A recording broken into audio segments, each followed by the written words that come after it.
Okay, good morning, everybody, and welcome to our Ladies of Learning.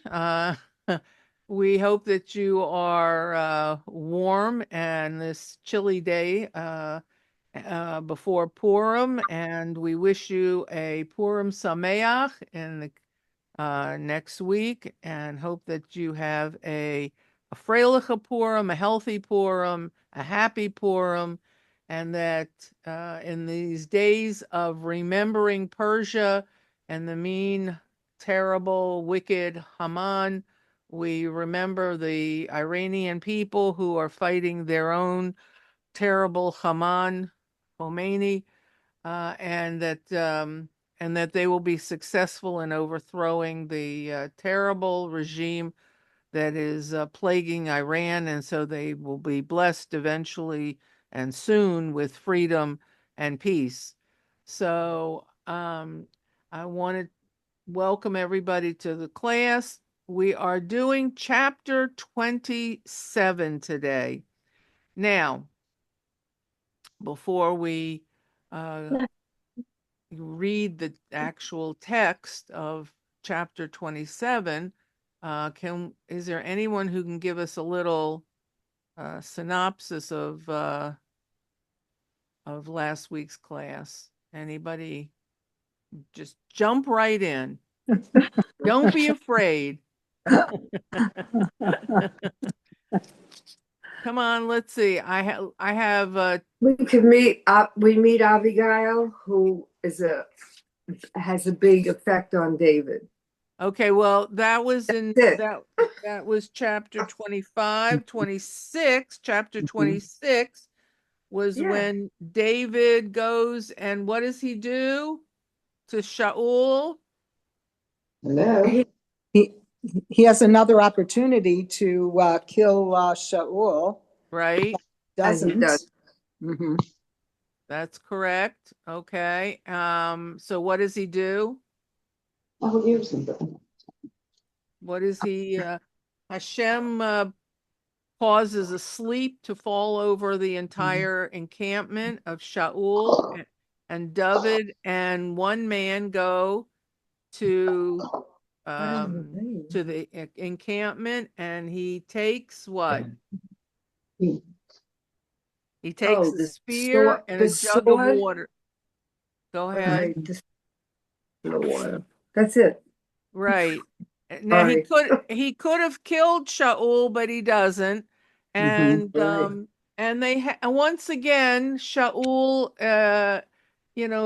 encounters David. David is standing on one side of the mountaintop, and Shaul is standing on the other.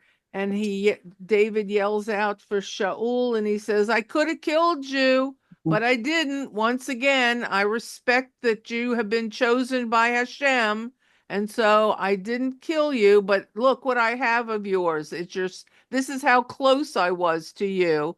I took your spear. He could have run it through his skull, he could have done something horrible. And he takes his water jug and he says, but you are anointed by God. And Shaul understands. He understands. He says, my son, I'm just, I'm so sorry that this is happening and it won't happen again. Yeah, yeah, yeah, yeah. Um, we've heard the And same thing before. We've heard the contrition, we've heard the apologies, and yet again and again, the chase, continues, the hatred continues, the delusions of Shaul, the king, continue, and we then enter into chapter 27. Yes, Linda? also, what was very interesting that I wrote down because I thought it was interesting that we never hear about the population of people clamoring in any way against Shaul because they're happy with him, because they know that David is the head of the military. That's So they correct. don't even think about revolting or They're anything very like they're not, they're like people watching, on WhatsApp or, Right. they get bits and pieces and they got to go out to the farm and the fields and cultivate their land and pick the vegetables and feed their children and they haven't got time for the nonsense, as long as it's not impacting them and they're living a safe life, which at this point they are, because David is out there militarily keeping the country safe. So what do the people have to, complain about? Nothing, because it looks from outward appearances that Shaul is okay and in control, but he's not. He's totally not. And so we see in this chapter that before we go into it, I want to just give you a little bit like a heads up of what we're going to be reading about. In chapter 27, the chase ends. Interesting. We've been running around the country with David and Shaul and the nonsense. It seems like such nonsense. It always says Shaul has 3,000 men. Can you imagine what it takes to run around a country with 3,000 men? Whether they're walking on horseback, on donkeys, or wagons, or whatever they are, they have to be fed. They have to, have weapons of some sort. They're running from all over, chasing one guy. Mhm. I mean, this is incredible when you think about it. And David is running around the country, with his band, as I call him, his band of merry men, successfully staying one step ahead of uh, the pursuer. So at this point, we learn that the chase is over. The chase is over, and David, um, uh, David is emotionally and physically drained. He cannot continue in this way any longer. And he really understands that he has to do something about it. If we only read the chapter, I don't think without discussing it, we would understand the merits of what David decides to do at this point. He is um, he is thinking ahead. He's thinking of the future. Don't forget, this man has been anointed king of a country where the current king is constantly pursuing him to kill him. Now, he knows that he wouldn't have been anointed king by Shmuel in the name of Hashem unless there was going to be a future for him. He knows that. And so consequently, he has to get from point A, running away successfully from Shaul, to point B, which is finally taking over the country. And we don't know how long that's going to take or what's that's going to entail. But what we do know, um, from the text, is that with Shaul constantly um, pursuing David, he can't acquire the skills that he might need to be Right. really successful as king. He's just at this point in survival mode. So we're going to go to the text and we're going to see what happens. And then we're going Yeesh. to discuss what it is that this chapter so interestingly explains to us. It's a very short chapter, and but it really is chock full of stuff if we read between the lines. So let's go. I'm going to give you, here we go, chapter 27, Sefer Oh, yeah. Shmuel, Aleph. Okay. Lori, would you read for us, please? Yes. And I David, might stop you, so and explain some things. I don't know what I'm going to do. So just maybe I'll have you read the whole thing.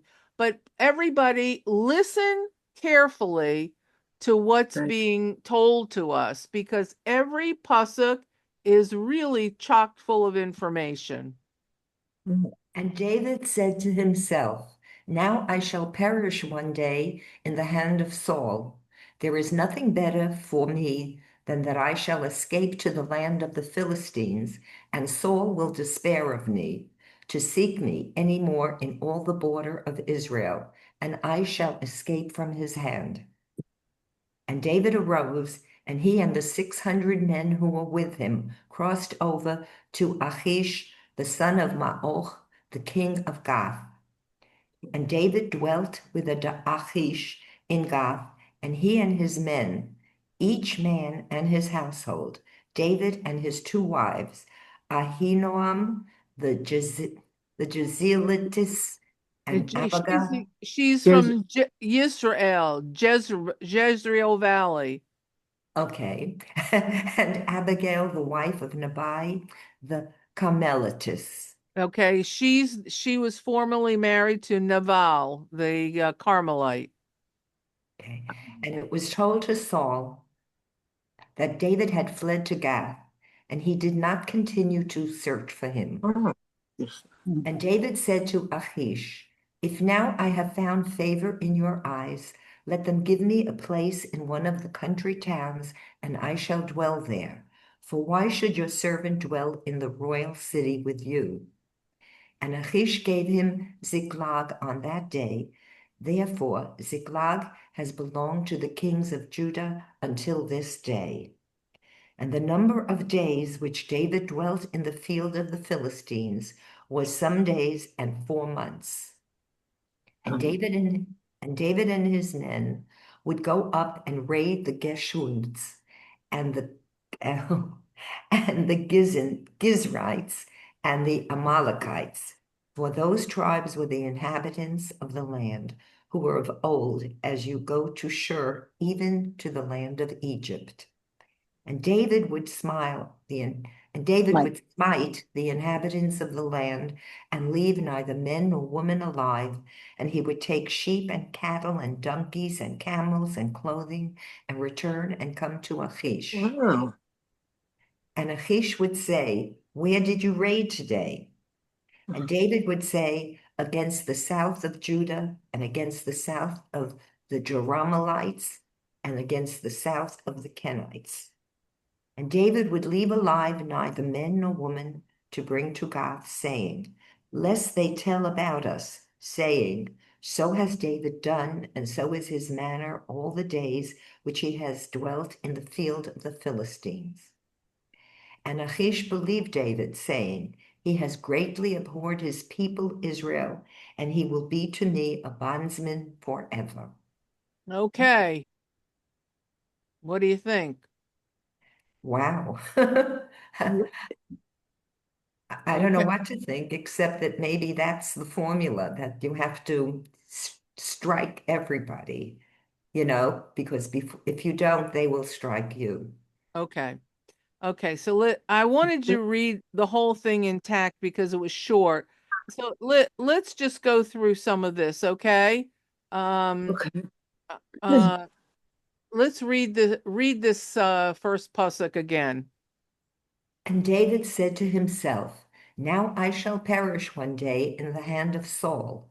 There is nothing better for me that I shall escape to the land of the Philistines, and Saul will despair of me to seek me any more in all the border of Israel, and I shall escape from his hand. Okay, David has had enough. David Right. says, there is nothing left for me to do here in Eretz Yisrael.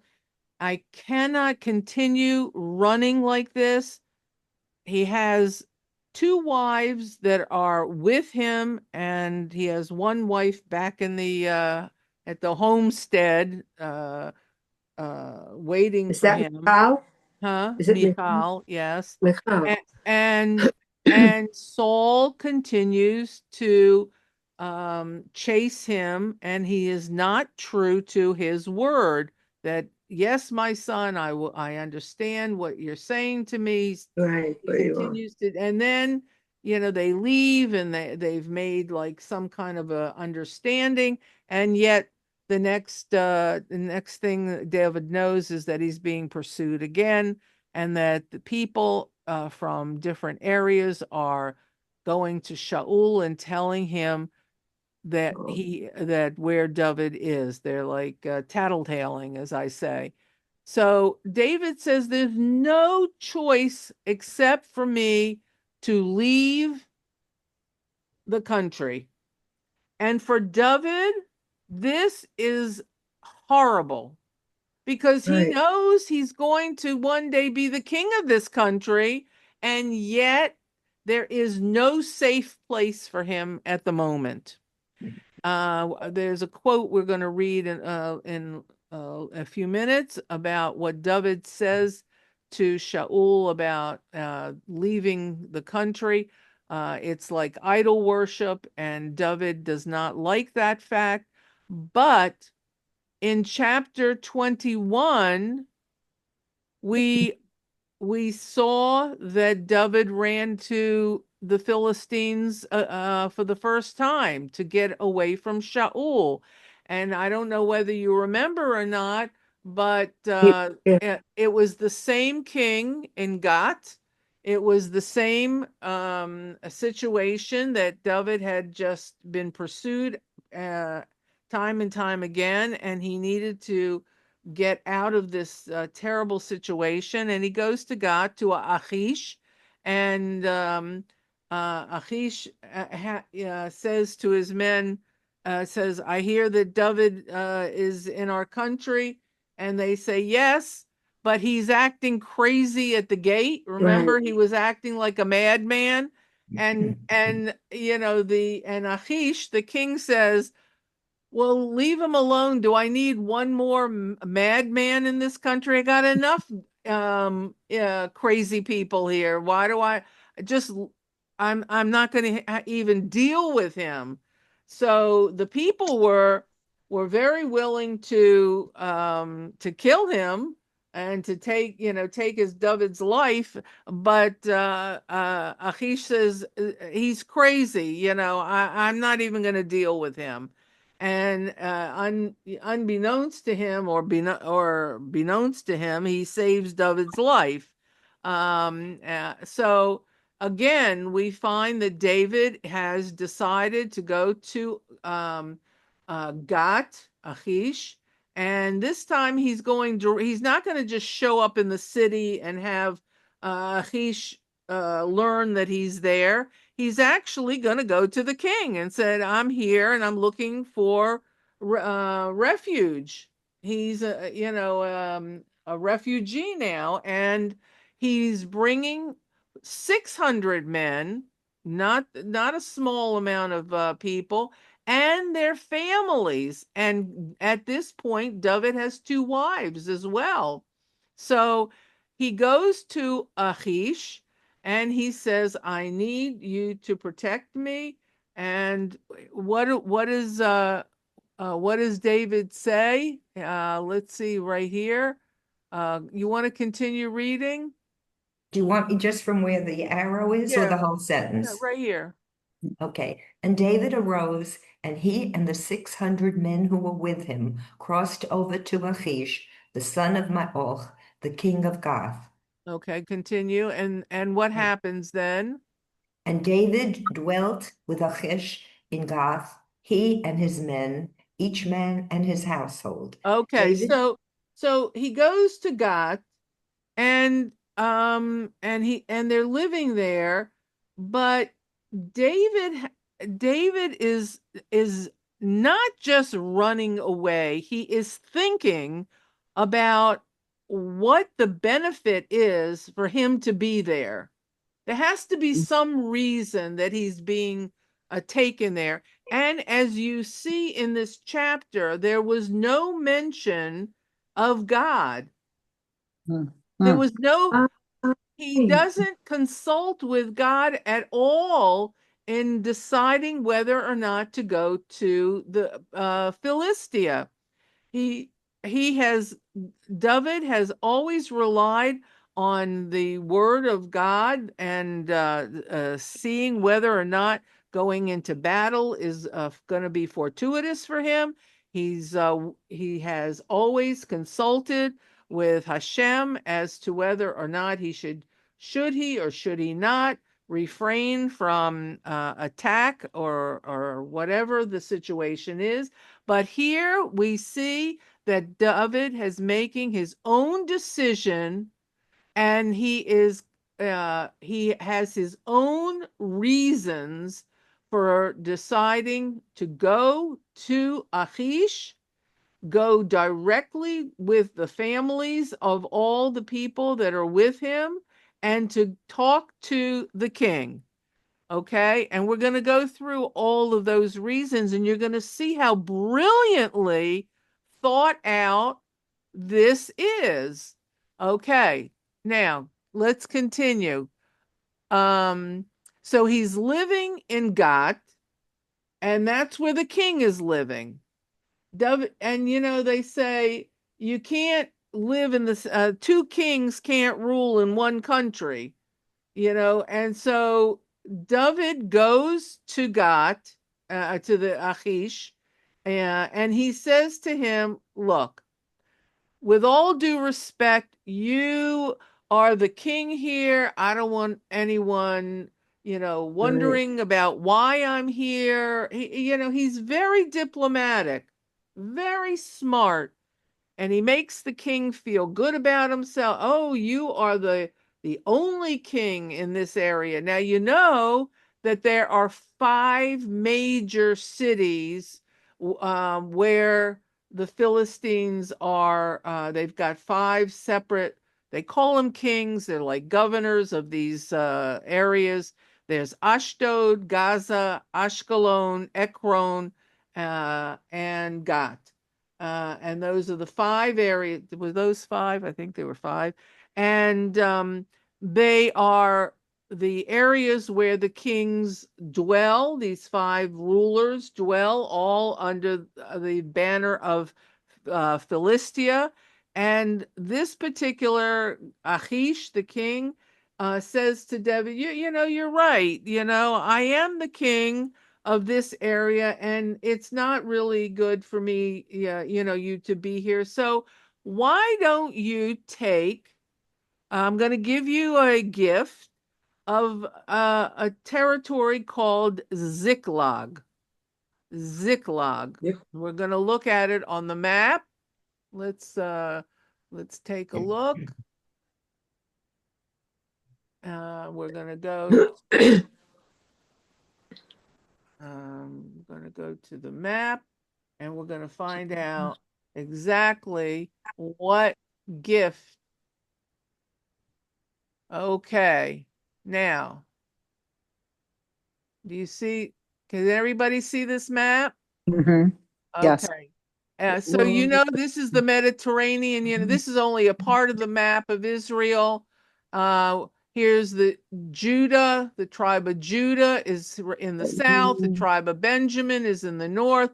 Here is Philistia and the cities of Philistia, Ashdod, Ashkelon, Gaza, and then we have Gat, okay, and Ekron. Where's Ekron? Right, Right next on top. Yeah. right. Yeah. Yeah.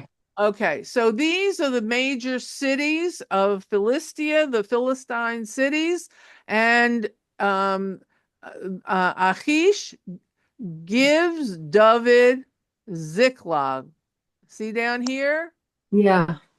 Now take a look at this map. We're going to do a little bit of map work here. So I want you to be very, very aware of the brilliance. And Achish certainly didn't know what he was doing because if he did, he wouldn't have given David this area. Take a look. Where is this located?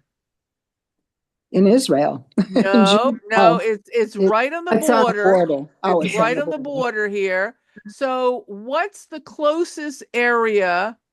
Here, let's pick a what's the closest area for if you were Jewish and you were from a particular tribe, what would be so important about this area to you? it's, it's on the border of the Philistines. Okay, but look at the tribe here. It's the tribe of Judah. Judah. What tribe is David from? Judah. Judah. Judah. Mhm. So he's like home. He's really Right. like home here because this is his tribe. Now, he's right here, right accessible if he has to slip in. He's also, here is the trading routes all the way down here to Egypt. Look who's living Right. down here. Oh, the Amalekites. Okay, and then we had two other groups of people, the Gizites, the Gerites, etc. They're all along this area. Now, where is Achish? Achish is in Gath. He's way up here. So he is not David is not under the watchful eye of Achish. And so Right. he really has a little bit of territory that he's running as his own. And this is a gift. This is a gift of land from the king. And it's, as it says in the text, it has remained as part of Eretz Yisrael since the time of David. Mhm. So the brilliance of it, it says in the text that once they established, he takes his 600 men and the families, and now they have their own little city. And what happens is they now go into these areas down here, down here, down here, and they raid the trading routes because these people, the trading routes you can see are coming from Asia. They're coming from the north, from what we would know as Europe, and they're going down to the great big country of Egypt.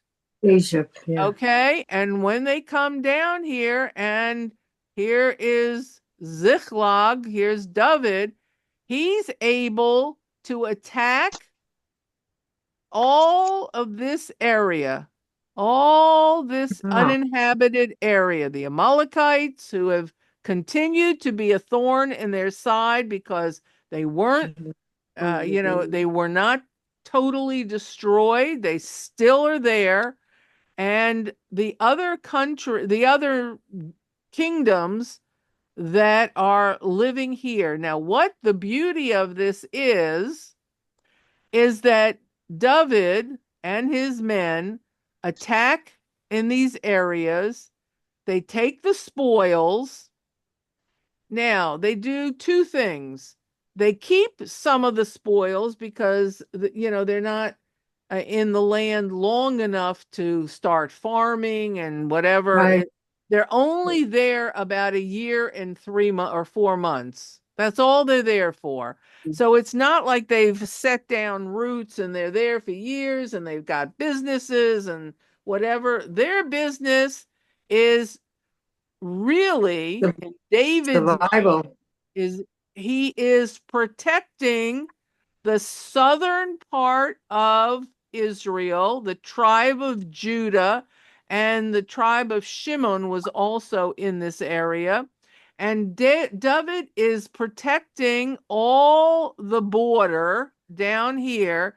He's telling Achish up in Gat, when he's asked by Achish, "What are you up to now? I hear from the people that you attack this group and that group, and what are you doing? And David would probably give Achish some of the spoils, but he would save some of them and send them over to the tribe of Judah. Oh, yeah. Okay, so he is watching out for his own people under the guise of protecting Achish, the Yeah. Philistine. So this is really brilliant, very brilliant. So do you see? I'm going to now go Mhm. back to the text, but I want you to understand that Ziklag is so well positioned that David can help his own tribe of Judah.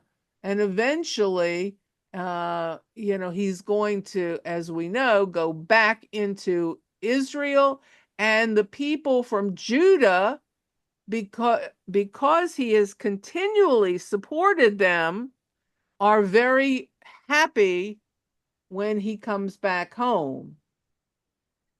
Raj, I So, have a question. Oh, yeah. sorry.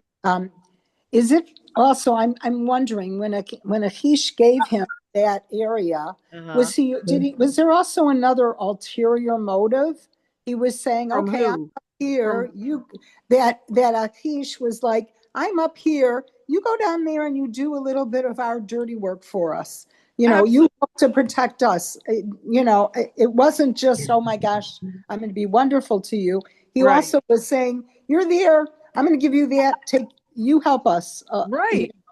Absolutely. That's why Mhm, there were every time he would report back to Achish and say, mhm, "Oh, we defeated the Amalekites today, mhm, and mhm, here's what we got." And he gives them whatever he gives them, but he doesn't give them everything.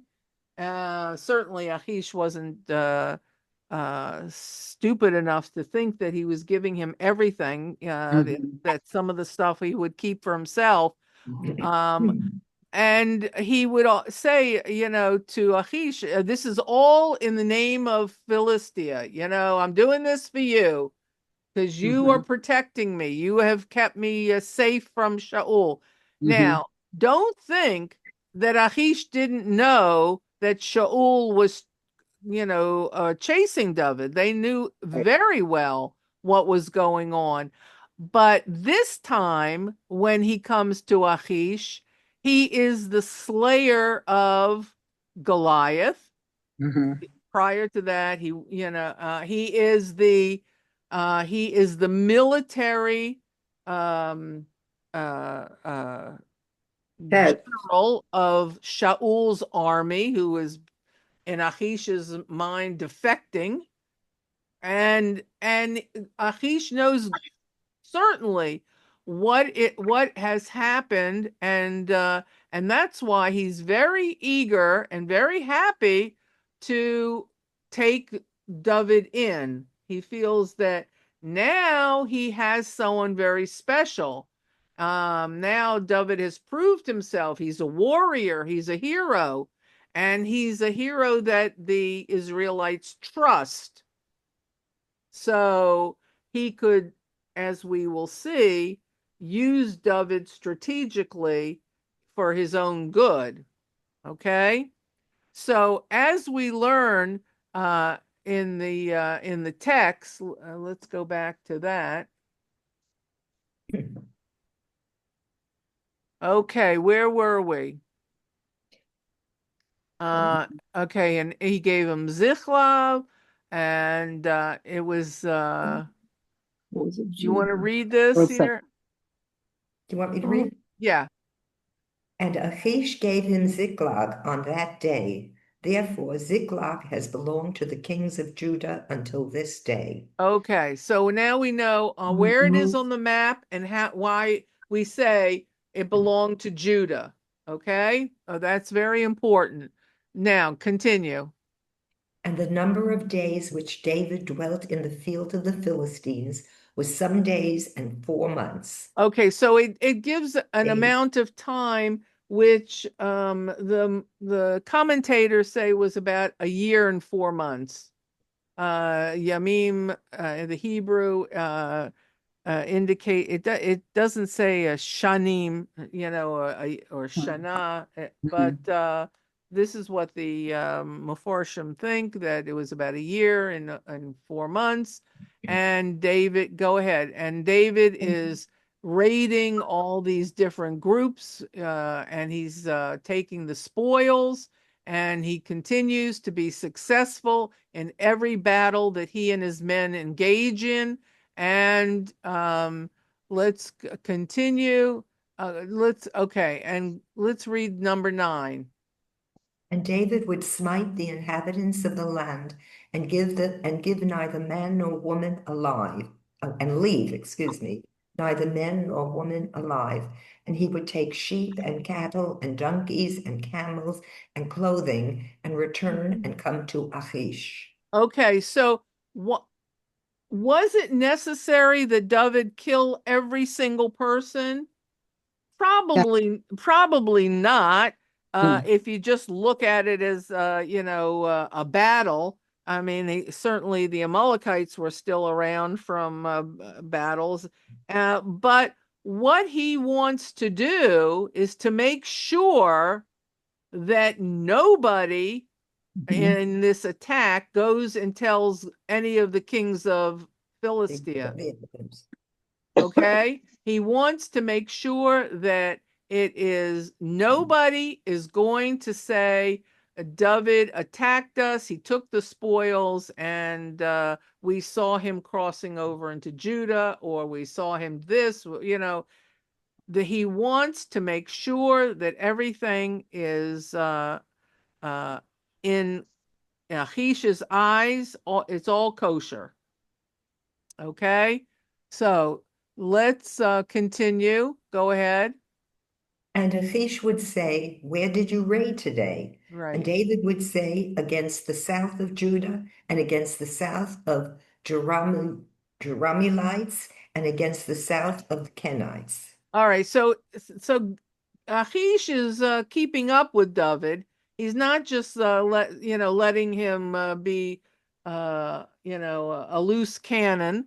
And he says, "Where, what have you done?" And he tells him south. I showed you all the southern areas that he was raiding and attacking. And this is very, very important because he has to earn the trust of Achish. Go ahead. And David would leave alive neither man nor woman to bring to Gath, saying, lest they tell about us, Right. saying, so has David done, and so is his manner all the days when he has dwelt in the field of the Philistines. Right. Okay. So that's the explanation that that I just mentioned, that he didn't leave anyone alive to come and to Achish or any of the other kings to say David is not doing what he's supposed to be doing. And the last sentence of this chapter, the last pasuk is, go ahead.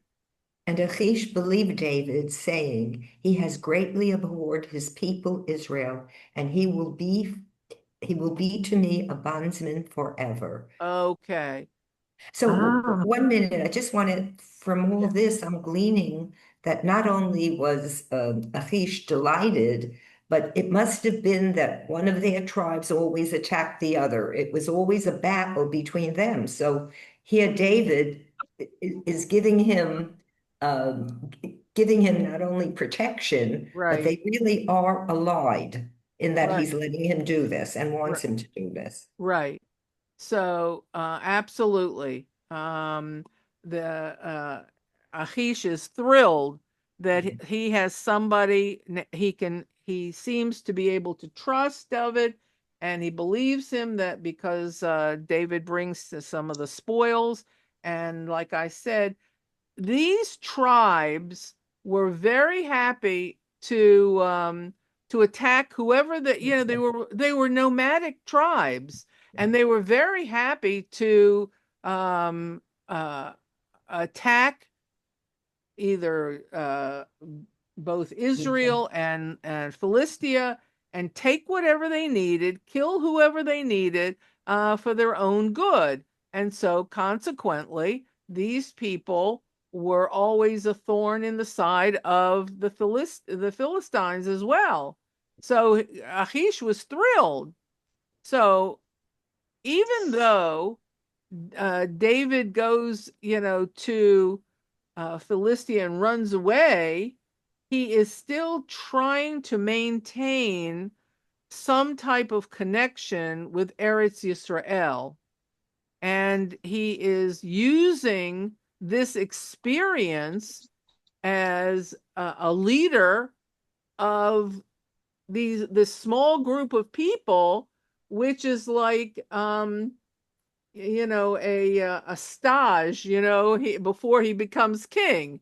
He's a ruler now of these families and in this little area of land in the city before he has to take on a bigger challenge of a whole country.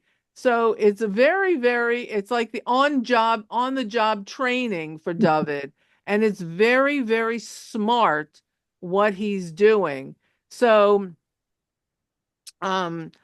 we have to ask ourselves basically what is it that is the purpose of this, and why are we told some of these things about David, um, and why does he repeat his earlier steps by going back to Philistia?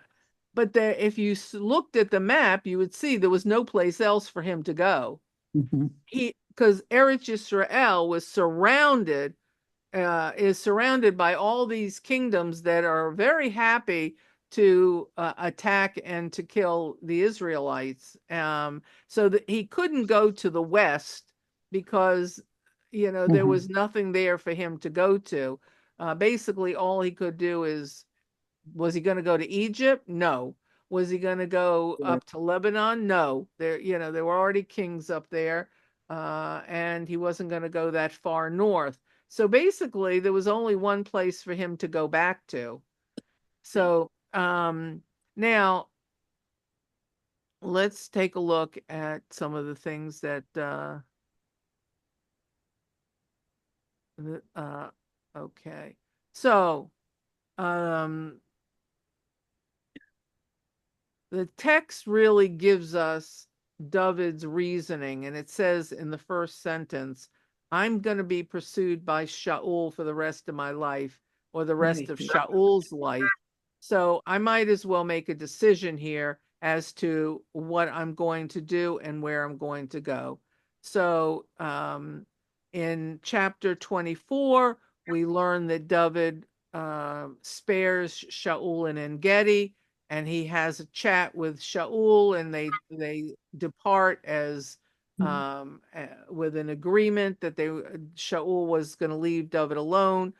26, the chapter spares once again, David spares Shaul's life when they meet in the wilderness of Ziph, and they have a chat again, and they talk about Shaul leaving David alone, and it doesn't happen. It doesn't happen that even after Shaul admits his wrongdoing, and both times David is sure that this was not going to be the end of this chase, and he could not endure this any longer. Just think about it. Think about this running all the time.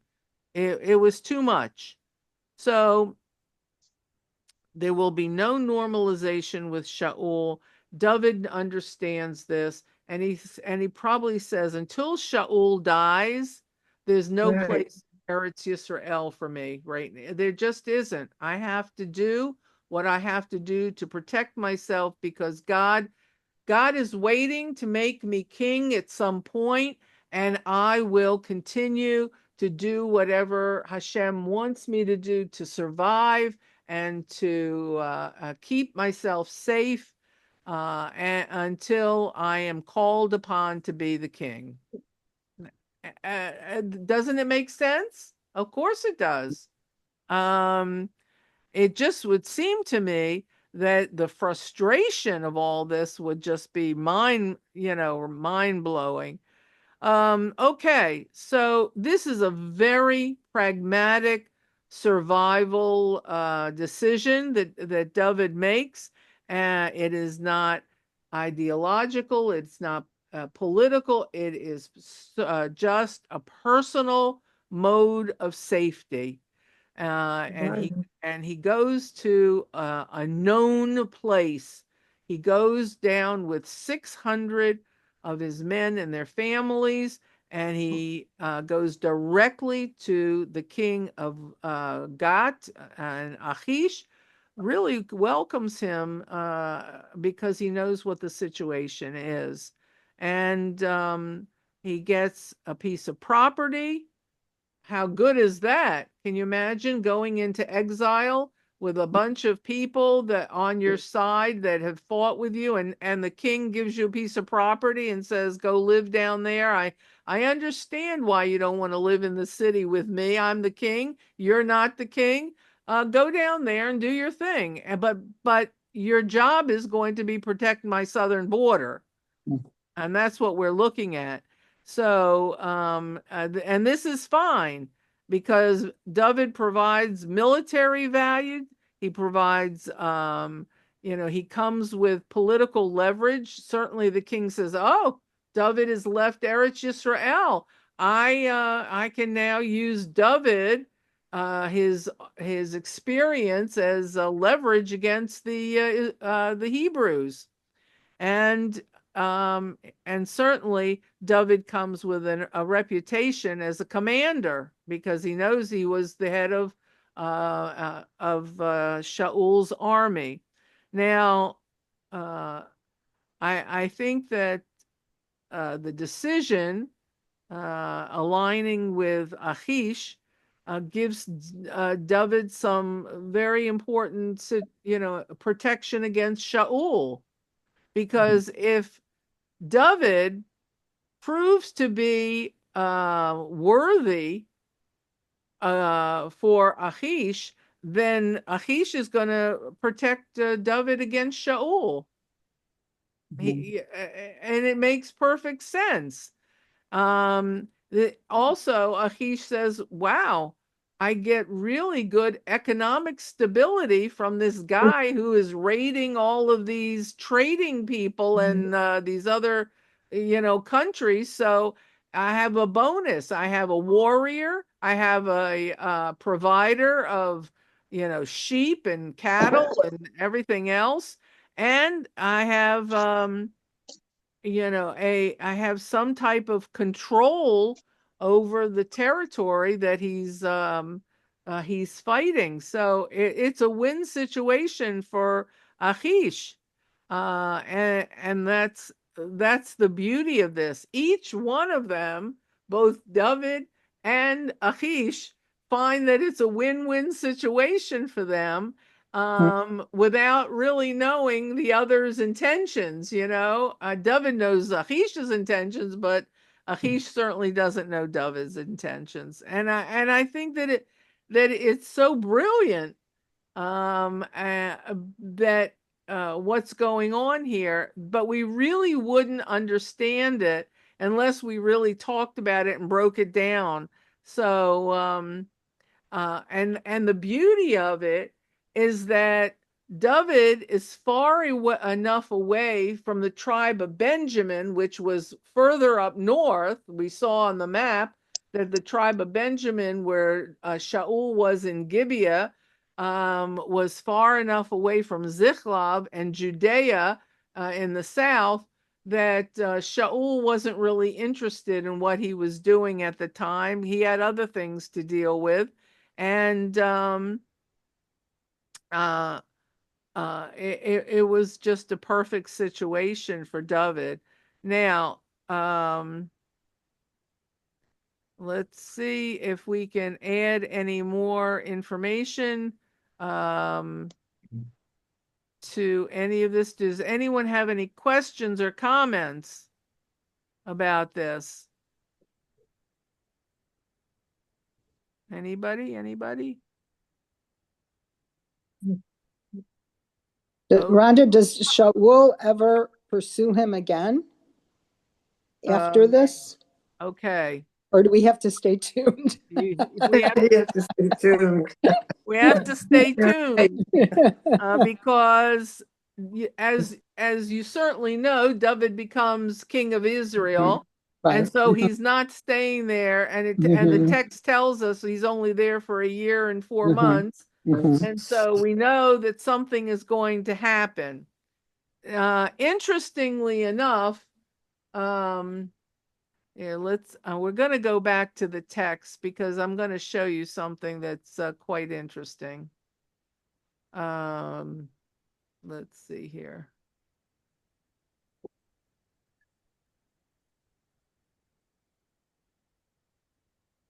When you read this last pasuk that Achish believes David when he tells him what he's done, and it just kind of leaves us hanging. Okay, so he believes us. So Azma, and so what? Interesting that if we go to the next chapter, in chapter 28, if we read the next two psukim, we'll see that really they should have been with chapter 27. Oh, interesting. And when the Christian world was chopping up the chapters and the books of Samuel, of Shmuel, because originally when the book of Shmuel was written, it was written as one entire Sefer, but it was when it was printed and put together in the Christian world and translated, it was changed into two books, and some of the pasukim from different chapters really belong with other chapters. Let's just read. I don't want to go into the third pasuk, but let's read these two psukim, because it's very interesting what's going to happen. And they really, if you see that now that we are engaged with Achish, then you understand why I say from reading it, why they should have been put with chapter 27. Xenia, why don't you read these? Sure. Yeah, you're right. And it was in those days that the Philistines gathered their camps together for warfare, to make a war upon Israel. And Achish said to David, "You shall know that you shall go out with me in the camp, you and your men." And David said to Achish, "Therefore you shall know what your servant will do." And Achish said to David, "Therefore I shall make you my bodyguard all the time." Okay. All I right. get. So, okay, do you understand why I say these two should? Because in the previous chapter, we're told at the end, and Achish believed David, saying, you've been a good warrior for me. You've been accountable. You've been there for me. You've protected my country, and you've been my bondsman, and I feel like I can trust you. So he's there long enough that we see that there's going to be war. If we read this pasuk, there's gonna the Philistine are getting ready to wage war, and Achish feels confident that he has a ally on his side in the name of David. And he goes to David and he says to him, what does he say here? You shall. Go ahead. You shall know that you shall go out with me in the camp, you and your men. Okay. Mhm. That David is going to be, a troop, going out with the Plish team, and Achish is And he's certain. supposed to attack Israel? Well, they're going to attack Israel, and Achish says, "You're going to be on my side. You're going to be with me." And then what does David say? Go ahead, read it again. Therefore and David said to Achish, therefore you shall know what your servant will do. And Achish said to David, therefore I shall make you my bodyguard all the time. Okay. Wait a minute. He's assuming. Wait. What does David say here? He says, Right. you know what I have to Mhm. do. What does Right. that mean? That How can David fight with Wait, Achish against? let's answer the question first, and then you'll understand. You won't have to answer that question. oh, Okay. What does David mean by when he says, "You know what I have to do"? that he's fighting for Israel for He's Right. leaving it very uh-huh. ambiguous. Hmm. You know what I Right. have to do? I either have to fight for my own people with my own Uh-huh. people against Or you, kill him. Achish, Or or kill. or gee, Achish, you've been so good to me, giving me land, letting me do my own thing, letting me provide for my people when I raid everybody. You know what I have to do? I have to defend you. So he's really being very ambiguous. And Ah. Achish says to himself, yeah, David, I know what you have to do. You have to be on my side. And therefore, I'm going to make you, part of my troop, and you're going to be with me going into war. So David's meaning and Achish's meaning shows that they are definitely not on the same page. Right. Right. Right. And Hmm. each one thinks that they are going to do what they have to do for themselves and not the other. And that's where we're going to leave it, because I think that that's a very important, we're going to next time see what is going to happen with Shaul, with Eretz Yisrael, with Achish, with David. Right. We really have a lot of players on the board here, and it becomes very, very interesting and very intense. Mm. So, uh, anybody have any questions, comments? Do you see how smart David is? Hmm. I mean, he is really planning ahead. He's setting his ducks in order, and he's doing it because he thinks it's the right thing to do, knowing that he's going to be the future king of Israel. It's a cliffhanger. What? It's a cliffhanger. I can't wait till next week. Once again, it's a cliffhanger. Yes, it is. It is. Very interesting. And anyone who says there's nothing to be learned in any of this, It is. it is so, not able to see what the beauty of all this is. So, we are It's like very, you can't believe what anybody tells you. You have to be smart for yourself. yeah. Okay. Anybody else have something to say? Any comments? Now, this is all without midrash. This is strictly the text. This is all what's happening with David, with Achish, with the men, with Eretz Yisrael, with the Plish team, all without midrash. For me, there's nothing to add, or that midrash and would add to this. Oh, I Um, have a and so consequently, I think that we can really understand by seeing the map, by seeing what David says, with seeing what he does, where he's headed. Yes. Could I just ask a question? Sure. I want to know how did David pick Achish to go to, and not someone else, and not a Familiarity. king. Familiarity. He was the closest one. He's the closest to the border of Israel. Ah, He's been in Achish's territory, Gat, before. He knows the area. you know, It makes sense. It's easy for him to go over into Gat immediately when he's running away from Shaul. Shaul has gone back to the north to the tribe of Benjamin and Gibeah, and David now crosses over the border into the closest area into the Plishtim area.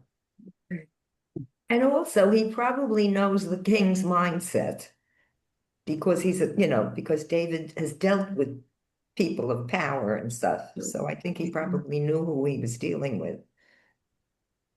Well, I'm sure when you tell a king, I'm going to do, provide for you, I'm going to keep your border safe, I'm going to do all these things, and I don't want anything else, I just want refuge, then sounds good. Sounds good on paper. Mhm. Okay, so I'm going to